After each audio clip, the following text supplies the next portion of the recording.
Il va falloir tout donner. À raison de 2 séances d'entraînement hebdomadaires ce mois-ci, la sélection tahitienne montera en intensité dès février. Le niveau en Pologne s'annonce élevé. Les grandes nations seront bien là.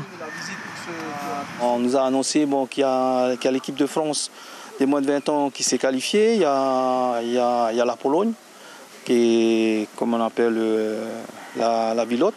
Et il y a aussi le Portugal qui s'est qualifié. Alors je pense qu'à ce niveau-là, je crois que toute l'équipe est à redouter. C'est la deuxième participation tahitienne à une Coupe du Monde des moins de 20 ans. La première sélection en 2009 n'avait rien ramené. En 2019, pour les jeunes Polynésiens, l'enjeu est de taille. On s'entraîne dur, pas que à l'entraînement, en dehors. Et ça fait toujours quelque chose de venir ici avec les copains et de se dire qu'on s'entraîne pour cet objectif. C'est aussi rencontrer de grands joueurs, on va jouer contre des futurs pros. Demain, on va aller voir au PSG, au Barça, dans tous les grands clubs. On va aller voir à la télé, pendant que nous, on sera sur le canapé en train de les regarder. Le football, ça fait longtemps que tu en fais? Depuis que j'ai 6 ans, oui. C'est une passion maintenant. Une préparation physique intense s'impose à présent pour les 21 chanceux qui partiront en mai représenter le Pacifique en Pologne.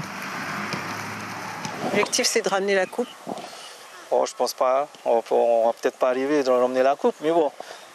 Voilà, si, on peut peut-être arriver alors si vous voulez, mais voilà, non, mais l'objectif c'est de bien se comporter et de défendre les couleurs du Pacifique.